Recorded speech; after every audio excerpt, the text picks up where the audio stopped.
Hi guys, welcome back to my channel. I'm so glad you stopped by today because today we are going to be doing kind of a fusion challenge. This one isn't going to be mystery drawn. I just really wanted to do these two creatures together because I thought it'd be cute and also kind of creepy. I decided to go more cute though.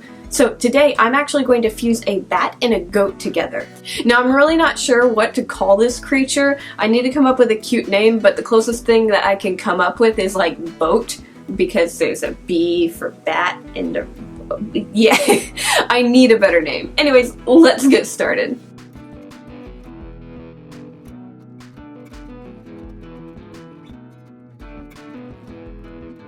Okay guys, so we're going to start on the clay pieces first. I'm going to work on the goat's head and then we're going to make some hooves. So I'm going to start out with a decent sized lump of tinfoil. I roughly have it shaped into a basic idea of what I want the head to look like size wise, and I'm just going to start completely covering it in clay. Once I have everything covered, I'm going to start building up clay to make the shape of the snout and to just kind of refine the shape of the head.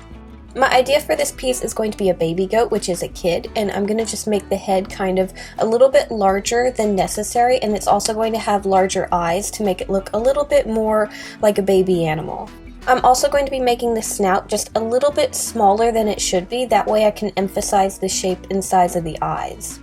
Once I have a basic shape down, I'm going to start adding some clay on the sides of the head where we're going to add the eyes.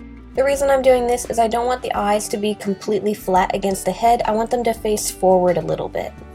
So I'm going to place those, I'm going to blend them into the rest of the head, and then we can place our eyes. The eyes that I'm using are made out of resin. I actually made these myself, and I decided to go with a blue, that way the eyes stood out from the rest of the body. So I'm hoping these will be a really striking feature on the goat. After I have those placed, I'm going to start building up clay around them to make the eyelids, and then blending that into the rest of the face as well.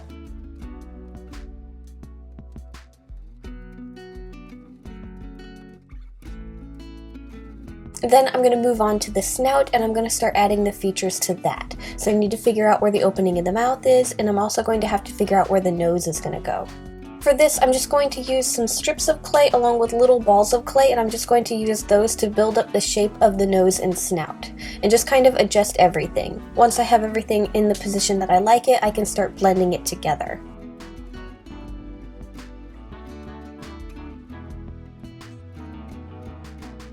I realized the top of the head was a little too flat because I need it to be raised up a little bit, that way we can add some tiny horns. So I'm going to build up some clay on top of the head, just add a lump of clay and blend it in, and then we can add our horns to the top.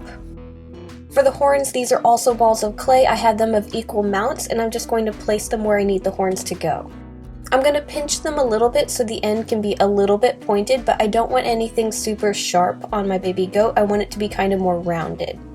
So I'm going to place those, shape them a little bit, and then I'm going to add a little bit of texture to them.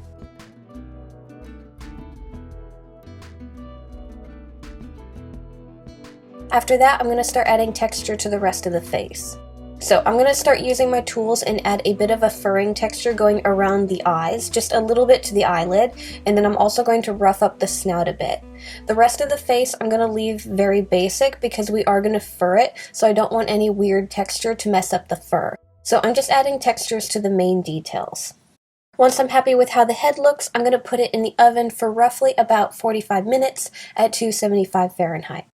For making the hooves, I need something that way I can hold on to it while I'm sculpting, so I bent a tiny piece of wire for each hoof, and we're just going to build the hoof at the end of this wire.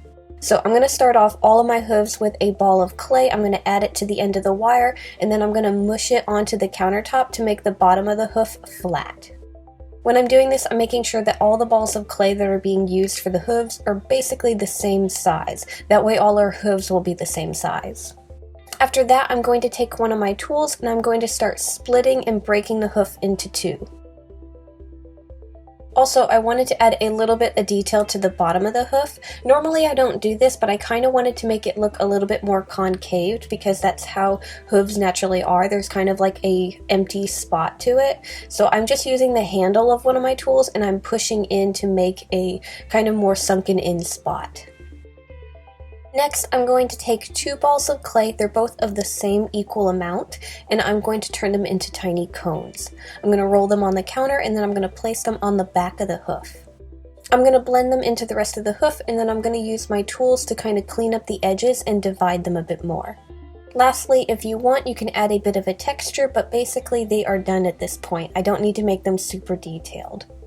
So all 4 of these are going to go in the oven at 275 Fahrenheit for probably about 35 to 45 minutes. Once all of our clay pieces are out of the oven and have cooled to touch, we can start on the painting. So I'm going to start with the clay head, and we're going to start painting around the main details. I know I haven't showed you guys the main colors that we're going to be making the goat's fur, but I am going to be using black, white, and a bit of a khaki color. So I'm going to start by using black, and I'm going to go around the main features that I want black. So I'm going to start with the snout, and then I'm also going to add spots of black on the top of the head because I wanted to try something fun out by making some kind of pattern. Which this is going to be pretty interesting once we get to the furring of it, because I'll have to try and fur different sections, different colors. So I'm doing that, I'm figuring out where I want the spots to go, and then I'm also painting the base of the head completely black.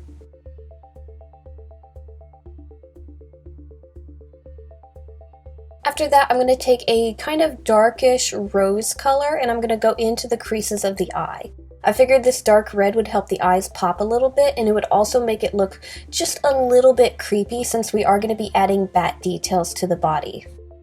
I'm going to let this dry, and then I'm going to get my white paint out, and we're going to go over the whole rest of the face. So everywhere that we haven't painted yet, we're going to be painting white. I'm also going to use this white and blend it into the snout a bit so that we have a nice fade from black to white.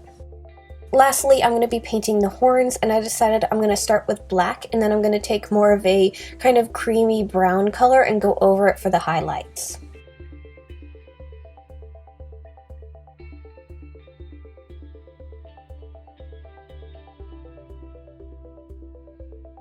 For the hooves, the painting for them is really simple. I'm just going to be painting them black, getting everything completely covered, letting that dry, and then I'm going to take a more metallic black and lightly going over that. Lastly, once that's dried, I'm going to get a bit of white metallic paint, and I'm going to lightly go over just the front to create a highlight. Once I get all of those painted and everything has dried along with the head, I'm going to resin over everything except for the face. I'm only resining over the details, so around the eyes and the snout. The rest of the face, since it's being furred, does not need to be resined. So all of our clay pieces are going to have to cure overnight, so while those are curing somewhere off to the sides safely, I'm going to start on the sewing. So this is the pattern that I sketched out for the goat's body along with the wings.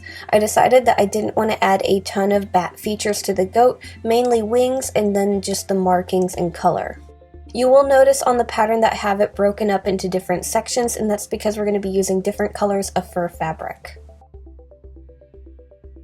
So for the sides of the body, I have it in 3 sections. The underbelly is going to be white, the top is a cream, and then the neck is going to be black. So the first thing that we need to do is we need to sew all 3 of these pieces together for both sides.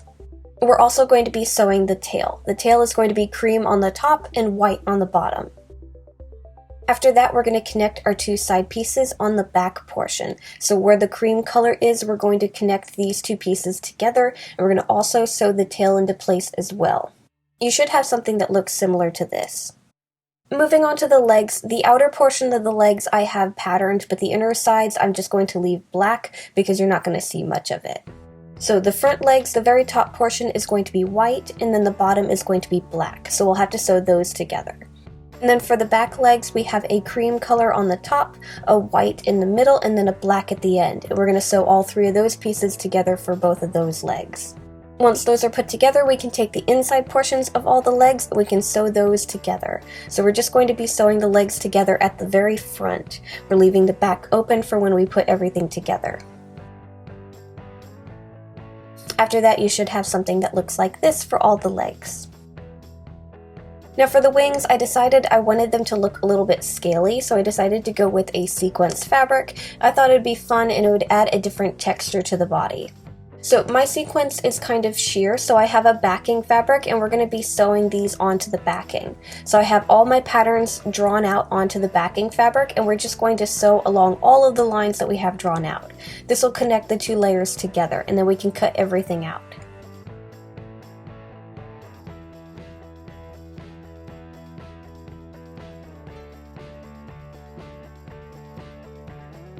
Once we have everything cut out, we can pin our layers together for each wing, and we can sew all the way around, making sure to leave the base of it open so we can flip it right side out.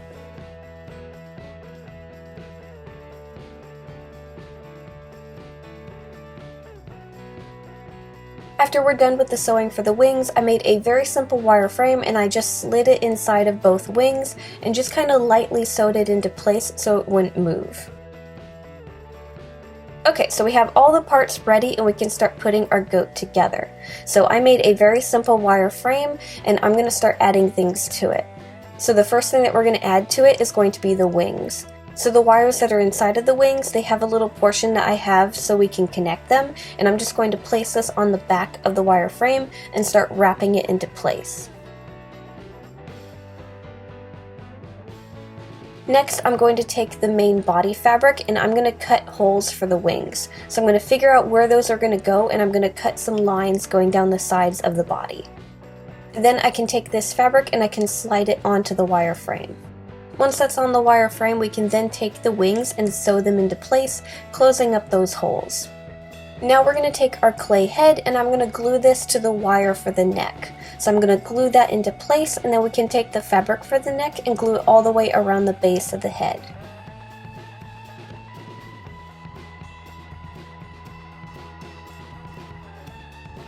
We're going to let that dry for a little bit, and then I realized we hadn't cut holes for the wires for the legs, so I'm going to go back to the fabric body, cut some little holes, and then run those wires through the fabric body.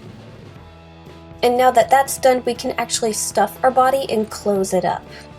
Once the body is all put together, we can shave the sides of the body a little bit so the fur isn't so long, and then we can add our legs to this.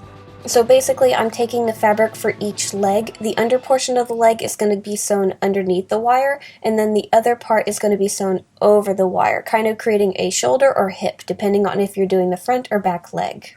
We're going to get all of those sewn into place, and then we're going to add the hooves to the wire frame. So I made sure to bend the wires for the legs and adjust them to the correct length, and then I'm just going to take a 20 gauge wire and wrap these into place, connecting the hooves to the wire frame. After that, we can take the fabric for the legs and start gluing them around the bases of the hooves. You'll want to let that dry a little bit, and then we can stuff and close up all of our legs. And then once the legs are stuffed and closed up, we can shave those as well and start shaping the rest of the body. So if the body is still too fluffy for your liking, you can go over that a little bit more as well while you're shaping the legs. Okay, so the body is pretty much done. Now we're going to move on to finishing the face. So we need to add some fur pieces here and there to cover up the larger portions of the face, and then we also need to make some ears. So the ears are made out of felt and the black fur fabric just kind of shaved up a little bit. So I just glued these together to make the ears, and we're just going to glue these into place. Once we have the larger fur pieces of fabric and the ears glued into place and dried, we can then start furring the rest of the face with our fur trimmings. So I'm going to start by going over the black spots. So the little spots that we have on the front of the head and any detail that's kind of in the back portion where the eyes are, I'm going to go over that with my black fur trimmings. Once that's done, I'm going to let that completely dry, and I'll probably brush any excess black fur trimmings off to make sure that it doesn't get into the white fur trimmings. So once we know the black markings are completely done, we're then going to move on to furring the rest of the face with our white fur trimmings. So we're just going to do the same thing, go over the surface that we want covered with our glue, and then we're going to start sprinkling in our fur trimmings and using our tools to move everything around until we like how it looks. Now with the white fur, it's a little bit sheer, so what I ended up doing was after I did the initial layer, I decided to brush off any loose fur and go over the white a second time, which you can do. You just got to make sure your glue is completely dried before you do another layer, or you'll end up peeling up the first layer. So I did that, and then once I was done with that, I realized I wanted to add a little bit more detail to the wings, so I added a tiny bit of white highlight where the finger pieces and bones of the wings would be.